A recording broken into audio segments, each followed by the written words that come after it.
The morning sun barely peeked through the heavy clouds over Long Beach as 17-year-old David walked into the courthouse.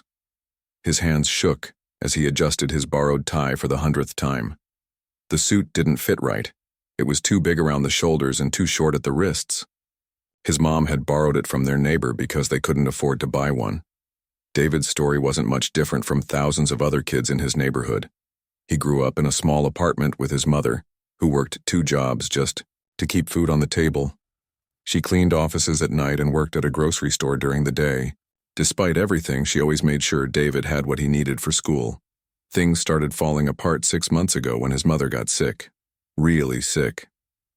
The doctor said she needed surgery, but their insurance wouldn't cover all of it. The medical bills started piling up like autumn leaves. First came the notices in yellow envelopes, then the red ones, and finally the phone calls that made his mother cry when she thought he wasn't looking. David was a good kid. He really was. His teachers always said he was smart, maybe even smart, enough for college if he kept his grades up. He played basketball at the community center and helped his elderly neighbor carry groceries up 3 flights of stairs every week. But when you're 17 and watching your mother work herself to death while bill collectors call every hour, sometimes good kids make bad choices. The robbery wasn't planned. David had never even thought about doing something like that before. But that Tuesday evening, when his mother came home from work crying because they were going to lose their apartment, something inside him broke. He couldn't watch her suffer anymore. He couldn't sit there doing nothing while the woman who sacrificed everything for him fell apart. He found an old toy gun in his closet from when he was little. It looked real enough in the dim light of the corner store. David put on a hoodie, pulled it low over his face, and walked into the store like he was in some kind of dream. His voice cracked when he asked for the money. His hands shook so bad he could barely hold the fake gun. The store owner, an older man named Mr. Chen, looked more sad than scared. He opened the register and handed over $347 without saying a word. As David ran out of the store, he heard Mr. Chen calling the police, but his voice was gentle, almost understanding. David made it 2 blocks before the police cars surrounded him. He didn't run. He couldn't run. The weight of what he'd done hit him like a truck. He dropped the toy gun and put his hands up, tears streaming down his face. When the officers saw it was just a plastic toy, one of them shook his head and said, "Kid, what were you thinking?"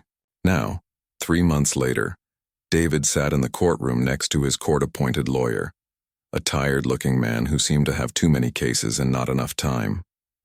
The lawyer had tried his best, explaining David's situation, his clean record, his good grades before he had to drop out to work. But David could tell the lawyer didn't have much hope. The courtroom was packed. David's mother sat in the front row, her eyes red from crying. She'd lost weight since getting sick, and the stress of his arrest had made things worse. Next to her sat Mrs. Rodriguez from their building, who had driven his mother to court every day because they didn't have a car. Judge Harrison entered the courtroom like he owned the world. He was a tall man with gray hair and cold eyes that seemed to look right through people. David had heard stories about this judge from other kids in the neighborhood. They called him the life killer because he gave out harsh sentences like candy on Halloween. When David's case was called, he stood up on shaking legs. His lawyer had told him to look respectful, to show remorse, to let the judge see that he was just a scared kid who made one terrible mistake. But Judge Harrison didn't seem interested in seeing anything except what he'd already decided. David Johnson, the judge read from his papers, not even looking up. 17 years old, charged with armed robbery in the 1st degree. David's lawyer stood up quickly. "Your Honor, if I may address the court about the circumstances surrounding this case." "You may not." Judge Harrison cut him off with a wave of his hand. "I've read the file. I've seen enough cases like this to know exactly what we're dealing with here." The judge finally looked at David, and his expression was filled with disgust. "Another street punk who thinks he can terrorize innocent people and get away with it. You think you're tough, boy? You think scaring an old man behind a counter makes you some kind of gangster?" David tried to speak, to explain, to tell the judge about his mother and the bills and how sorry he was. But the words got stuck in his throat. He'd practiced what he wanted to say 100 times, but now, facing this angry man in black robes, he felt like a little kid again. "Your Honor." His lawyer tried again. My client has no prior criminal record. He's never been in trouble before. He was an honor student before family circumstances forced him to leave school to work. His mother is seriously ill and they were facing— Save your sob stories for someone who cares, Judge Harrison snapped. I don't want to hear about his sick mother or his hard life or any other excuses. Every criminal has a sob story. Every thug thinks their situation is special. David's mother gasped from the gallery. The judge's words hit her like a slap across the face. She had raised her son to be respectful, to work hard, to do the right thing. To hear him called a thug broke her heart all over again. The fact is, Judge Harrison continued, standing up and looking down at David like he was something disgusting, this young man walked into a store with what appeared to be a weapon and threatened an innocent business owner. The fact that the gun was fake doesn't matter. The victim didn't know that. He experienced real fear, real trauma. David wanted to tell the judge that Mr. Chen had actually visited him in jail. The store owner had said he understood why David did what he did, and he'd even asked the prosecutor to go easy on him, but David couldn't find his voice. I'm tired of seeing kids like you come through my courtroom, the judge said, his voice getting louder. You think the world owes you something. You think because life is hard you can just take what you want from people who work for their money. The lawyer made one more attempt. Your Honor, the defendant is deeply remorseful. He's willing to make restitution, to do community service, to do whatever it takes to make this right. He's just a child who made one terrible mistake. Judge Harrison laughed, but there was no humor in it. A child. This child is bigger than I am. This child was ready to commit armed robbery. If he's old enough to terrorize innocent people, he's old enough to face adult consequences. David felt the room spinning around him. He could hear his mother crying behind him. He could see his lawyer's shoulders slump in defeat. But most of all, he could feel Judge Harrison's hatred washing over him like a cold wave. I've made my decision, the judge announced, sitting back in his chair with a satisfied smile. David Johnson, I hereby sentence you to life in prison without the possibility of parole. The words hit the courtroom like an explosion. David's mother screamed and nearly collapsed. People in the gallery gasped and murmured in shock. Even the prosecutor looked surprised at the harshness of the sentence. Furthermore, Judge Harrison continued, seeming to enjoy the chaos he'd created, I want this sentence to send a message to every other wannabe criminal in this city. If you think you can prey on innocent people, if you think you can terrorize our community, you will spend the rest of your life behind bars. David couldn't breathe. Life in prison. The words echoed in his head like a drum. He was 17 years old, and his life was over. He would never go to college, never get married, never have children, never hold his mother's hand again except through prison glass. As the bailiffs approached to take him away, David's legs nearly gave out. His lawyer grabbed his arm, whispering frantically about appeals in higher courts, but David couldn't hear him over the roaring in his ears. His mother was sobbing his name from the gallery, reaching out as if she could somehow pull him back to safety. But as the handcuffs clicked around his wrists, David remembered something his mother had told him when he was little, something she'd made him promise never to use, never to rely on. She'd said his father was someone important, someone famous, but that they had to make their own way in the world without help. As the bailiffs started to lead him away, David turned to his lawyer with desperate eyes. Please, he whispered, his voice barely audible over his mother's sobs. I need you to make one phone call for me, just one call. There's something I never told you about my family. The holding cell was cold and smelled like disinfectant and fear. David sat on the narrow bench, still wearing the borrowed suit that had seemed so important just hours ago. Now it felt like a costume from a play that had gone horribly wrong. His hands wouldn't stop shaking, and every time he closed his eyes, he could hear Judge Harrison's voice saying those terrible words. Life in prison without the possibility of parole.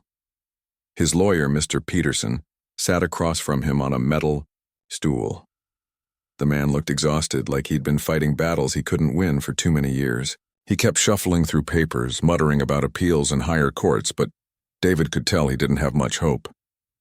The sentence was extreme. Mr. Peterson said, adjusting his glasses. Even for Judge Harrison, this was harsh. We have grounds for appeal, but I have to be honest with you, David.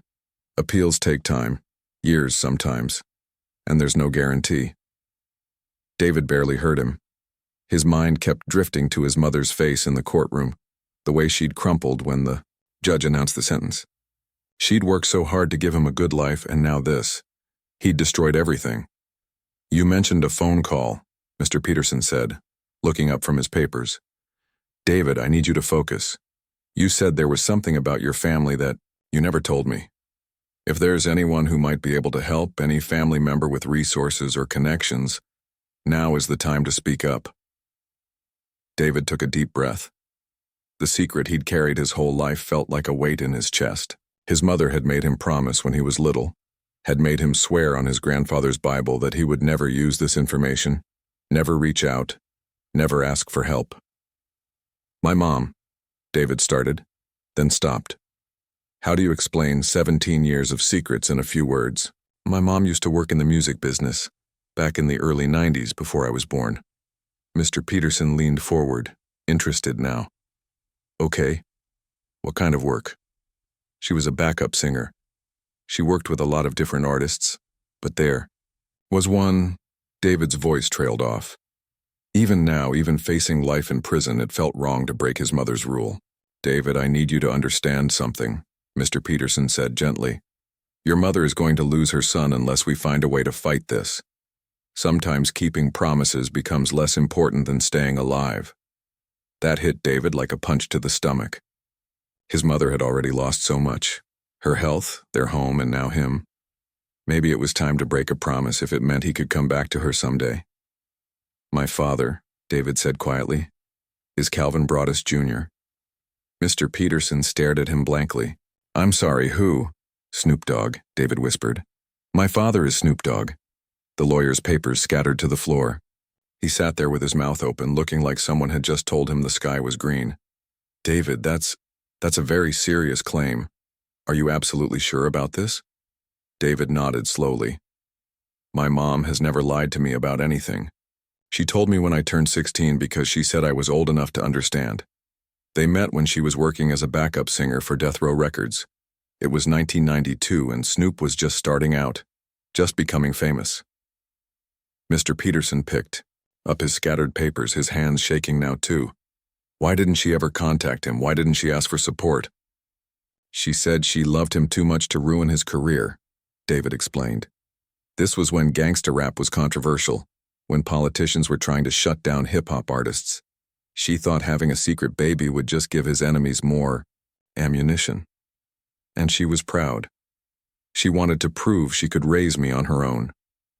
The story came pouring out of David like water from a broken dam. His mother had followed Snoop's career from a distance, buying his albums, watching his movies, even keeping newspaper clippings about his family and his success. But she'd never reached out, never asked for anything. She used to play his music when I was little, David remembered. She'd dance around our tiny kitchen singing along to Gin and Juice and Drop It Like It's Hot. I thought she was just a really big fan. I didn't understand until she told me the truth. Mr. Peterson was taking notes now, his pen moving quickly across the yellow legal pad. David, this is incredible if it's true, but we're going to need proof. DNA tests, documentation, something, to verify your claim. I have proof, David said. Not scientific proof, but things only family would know. My mom told me stories about Snoop's childhood, about his grandmother who raised him, about a scar on his hand from when he was 12, and tried to fix his bike chain. She knew about his fear of flying before it became public knowledge. She knew about his real name for his daughter before he announced it. But the most convincing proof was simpler than that. David reached up and pulled down the collar of his shirt, revealing a distinctive birthmark on his left shoulder. It was shaped like a crescent moon, dark and unmistakable. Snoop has the same mark, David said. My mom showed me a picture from an old magazine shoot where you could see it. She said it was like God's way of making sure I'd always know who my father was, even if I never met him. Mr. Peterson stared at the birthmark, then at David's face. Now that he was looking for it, he could see the resemblance, the same tall, lean build, the The same easy smile, though David hadn't had much reason to smile lately. The same intelligent eyes. "There's more," David continued. "My middle name is Cordell. My mom said she named me that because it was important to my father, but she never explained why. I looked it up when I got older. Snoop's real name is Calvin Cordell Broadus Jr." The lawyer set down his pen and looked at David seriously. "If this is true, if Snoop Dogg really is your father, why haven't you ever tried to contact him, especially when your family was struggling financially?" David's voice became quiet, almost ashamed. "Because I promised my mom. Because she made me swear on my grandfather's grave that I would make my own way in the world. She said that if I ever used my father's name to get ahead, it would cheapen everything she sacrificed for me. But she's not here now," Mr. Peterson pointed out. "And you're facing life in prison. Don't you think she'd want you to use every resource available?" David thought about his mother in that hospital bed, weak from surgery and crying over medical bills. He thought about her working 2 jobs while barely being able to stand. He thought about her face in the courtroom, the way she'd collapsed when the judge announced his sentence. "She would want me to come home," David said finally. "She would want me to have a chance at life, even if it meant breaking a promise." Mr. Peterson stood up and began pacing the small room. "Okay, let's say I believe you. Let's say Snoop Dogg really is your father. How exactly do I contact one of the most famous rappers in the world? I can't just call his house." "He has a management company," David said, "and a record label. My mom used to know some people in the industry before she got sick and had to stop working. Maybe they could help us get a message to him." The lawyer was already pulling out his phone, searching for contact information. "David, I have to ask you something, and I need you to be completely honest. Is there any chance your mother was mistaken?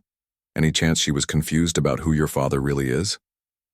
David shook his head firmly. "She's never lied to me. Not once in 17 years. When I was little and asked why I didn't have a dad, she could have made up some story about him dying or leaving us.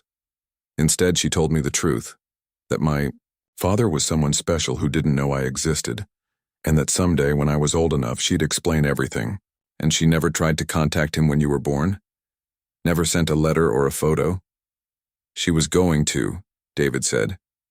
"She told me she wrote a letter when I was born, explaining everything. But then she saw him on TV with his wife and his other kids, and he looked so happy.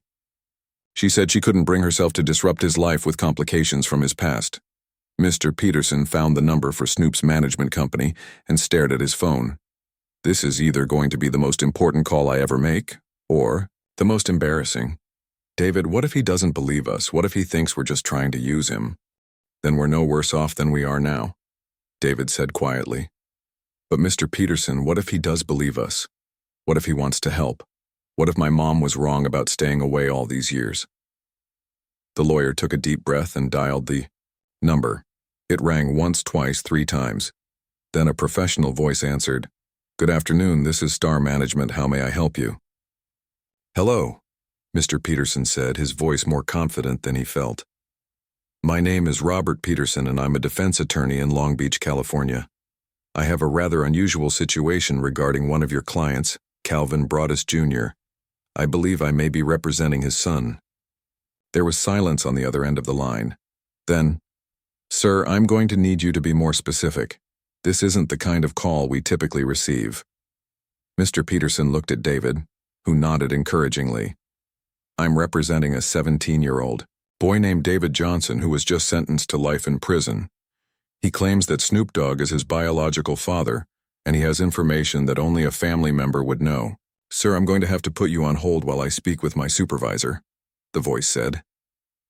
As they waited, David felt something he hadn't experienced since walking into that courtroom. Hope. Maybe his mother's secret didn't have to stay secret forever. Maybe, just maybe, he was about to meet the father he'd dreamed about his whole life. The phone call changed everything in ways David never could have imagined. Within 2 hours of Mr. Peterson hanging up, his phone rang back. This time, it wasn't a secretary or assistant. It was a deep, familiar voice that David had heard on countless songs throughout his childhood. Is this the lawyer representing my son? The voice was calm but carried an undertone of barely controlled emotion. Mr. Peterson nearly dropped his phone. Mr. Broaddus, yes, this is Robert Peterson. I represent David Johnson. Don't call me Mr. Broaddus right now, the voice said firmly. Right now, I'm just a father who just found out his 17-year-old son is sitting in jail facing life in prison.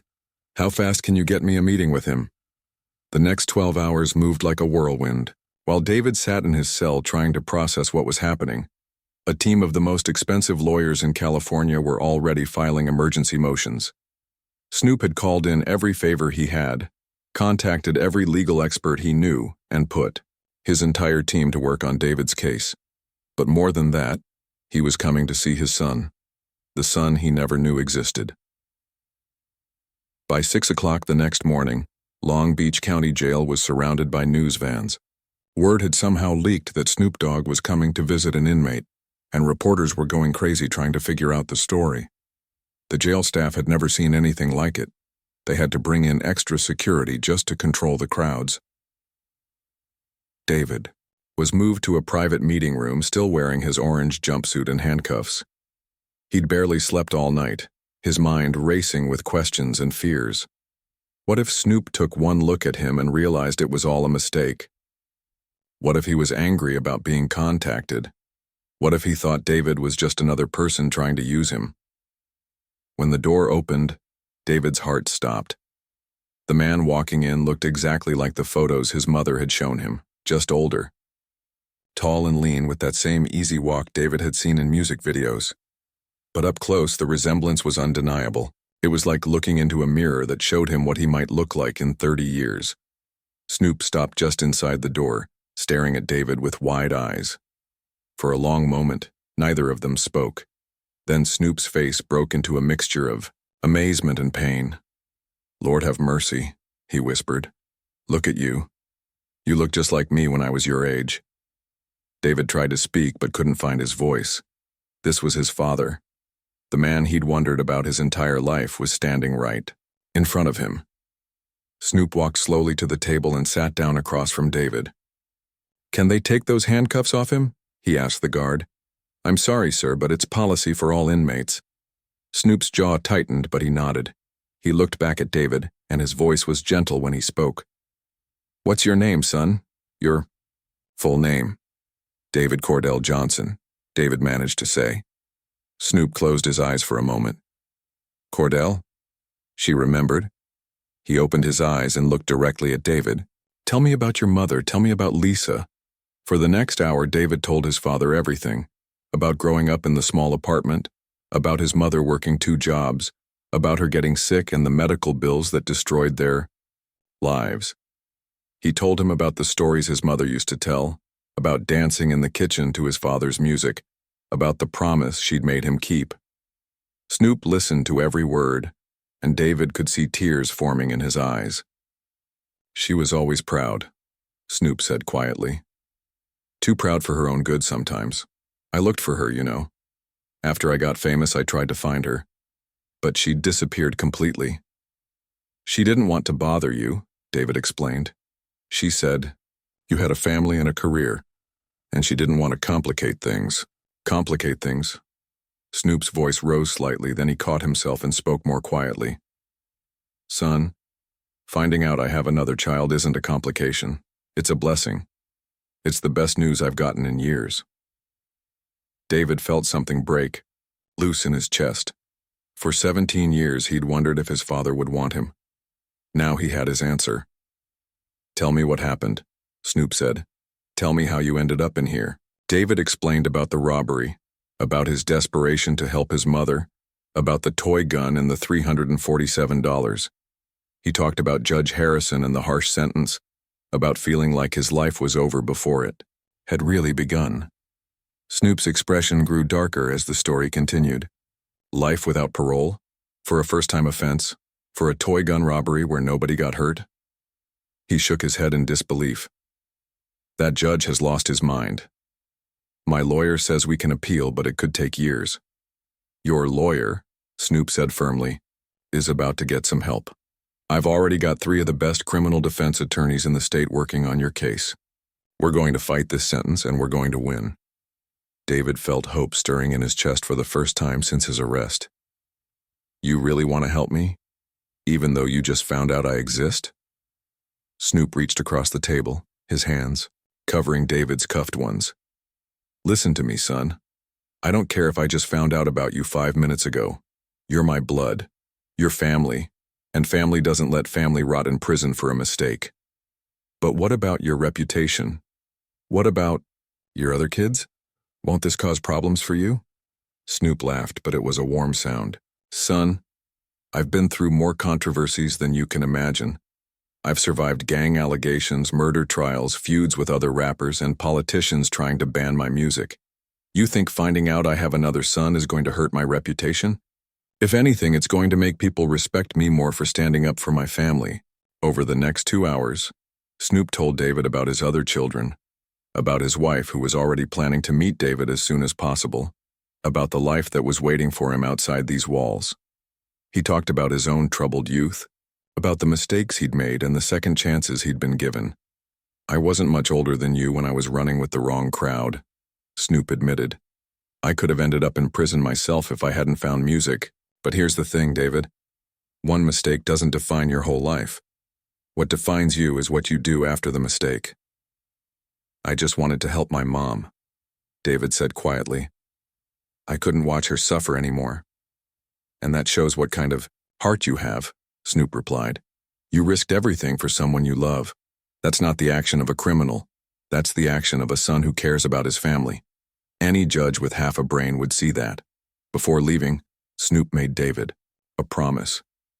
"I'm going to fix this, son. I'm going to get you out of here, and then we're going to be a family.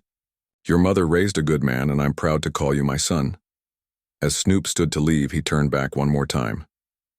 "And David, your mother doesn't have to worry about those medical bills anymore. I'm taking care of everything. She sacrificed enough raising you on her own." After Snoop left, David sat in his cell with his mind spinning. In less than 24 hours, his entire world had changed. He had a father who wanted him, who was fighting for him, who was already treating him like family. But more than that, he had hope. For the first time since Judge Harrison pronounced that terrible sentence, David believed he might actually have a future outside these walls. The news broke that evening. Every major network was running the story about Snoop Dogg's secret son, facing life in prison. Social media exploded with support for David and outrage at the harsh sentence. The hashtag #SaveDavid started trending worldwide. Judge Harrison, who had probably thought he'd never hear about David Johnson again, suddenly found himself at the center of a national controversy. Legal experts on TV were calling the sentence cruel and unusual. Civil rights leaders were demanding an investigation into the judge's sentencing patterns. David's case had become more than just one teenager's fight for freedom. It had become a symbol of everything wrong with a system that could destroy a child's life over one desperate mistake. And at the center of it all was a father who had spent 17 years not knowing his son existed, now ready to move heaven and earth to bring him home. The whole world was watching now. What started as one teenager's desperate situation had exploded into a national conversation about justice, second chances, and how the system treats young people who make mistakes. David's story was on every news channel, every social media platform, and every dinner table conversation across America. Judge Harrison probably wished he had never heard the name David Johnson. The man who had smugly handed down a life sentence just days earlier was now facing intense scrutiny from every direction. Reporters were digging into his past cases, and what they found painted a disturbing picture. The numbers were shocking. Over the past 5 years, Judge Harrison had sentenced young black men to an average of 8 years longer than young white men for similar crimes. A white teenager who had robbed a convenience store with a real gun just 6 months earlier had received only 3 years probation from the same judge. The pattern was clear and undeniable. Legal experts were calling it one of the most obvious cases of judicial bias they'd ever seen. Professor Williams from Stanford Law School appeared on national television, holding up case files side by side. "What we see here is not justice," she said firmly. "This is systematic discrimination disguised as law and order." Meanwhile, Snoop, was using every platform he had to tell David's story. He appeared on talk shows, morning programs, and news interviews. But it wasn't just about celebrity power. It was about a father fighting for his son with everything he had. "This could be anybody's child," Snoop said during a powerful interview on national television. "This young man made one mistake trying to help his sick mother, and they want to throw his whole life away. Where's the compassion? Where's the understanding that kids sometimes do desperate things when they see their family suffering?" The legal team Snoop had assembled was working, around the clock. These weren't just any lawyers. They were the kind of attorneys who usually defend celebrities and billionaires. Now they were pouring all their expertise into saving one teenager from Long Beach. The lead attorney, Catherine Rodriguez, had never lost an appeal in 15 years of practice. She'd taken David's case personally after meeting with him and his mother. "This isn't just about one sentence," she explained to reporters. "This is about a system that has forgotten the difference between justice and revenge." 3 weeks after Snoop's first visit, the legal team filed a massive appeal with the state court. The document was over 200 pages long and included evidence of Judge Harrison's biased sentencing patterns, expert testimony about juvenile brain development, and character witnesses who testified to David's true nature. David's high school principal, Mrs. Thompson, drove all the way from Long Beach to testify. She brought David's academic records, showing he'd been an honor student before dropping out to work. "David Johnson was one of our brightest students," she told the court. "He tutored younger children, participated in community service, and never caused any trouble. The young man I knew would never hurt anyone. Even Mr. Chen, the store owner David had robbed, appeared in court to support him." The elderly man's testimony brought tears to many eyes in the courtroom. "I was scared that night," he admitted. "But when I looked at this boy, I saw desperation, not violence. I saw a child who was hurting. He needs help, not life in prison." David's mother, Lisa, was finally healthy enough to attend the hearing. Snoop had made sure she got the best medical care available, and the stress of not worrying about bills had helped her recovery tremendously. She sat in the front row, holding hands with Snoop's wife, who had embraced her like a sister from the moment they met. When Lisa took the witness stand, there wasn't a dry eye in the courtroom. She talked about raising David alone, about working, multiple jobs, about the medical bills that had pushed them to the edge of disaster. But most importantly, she talked about the son she had raised. "David has been my strength since the day he was born," she said quietly. "When I was too sick to work, he took care of me. When I cried over bills, he promised he would find a way to help. He's not a criminal. He's a young man who loves his family so much that he made a terrible mistake trying to protect me." The courtroom was packed every day of the hearing. Celebrities, activists, and ordinary people who had been following David's story came to show their support. Outside, protesters held signs reading, "Justice for David," and "Second chances matter." Judge Harrison himself was called to testify about his sentencing decision. Under intense questioning from David's legal team, the judge tried to defend his harsh sentence. But his explanations fell apart when confronted with evidence of his inconsistent treatment of similar cases. "Your Honor," Attorney Rodriguez said, firmly, "you sentenced a white teenager to probation for an armed robbery with a real weapon just months before giving my client life in prison for a crime committed with a toy gun. How do you explain this disparity?" Judge Harrison's face turned red as he struggled to answer. "Each case is different," he mumbled. "I consider all the circumstances." "What circumstances?" Rodriguez pressed. "Both defendants were first-time offenders. Both were teenagers. Both committed similar crimes. The only difference I can see is the color of their skin." The judge's inability to provide a reasonable explanation for his decisions was devastating to his credibility. Legal observers said it was one of the most damaging testimonies they'd ever witnessed from a sitting judge. But the most powerful moment came when David himself took the stand. Dressed in a suit his father had bought him, he looked every inch the intelligent, articulate young man his teachers remembered. His voice was steady as he addressed the court. "I want to start by saying I'm sorry," David began.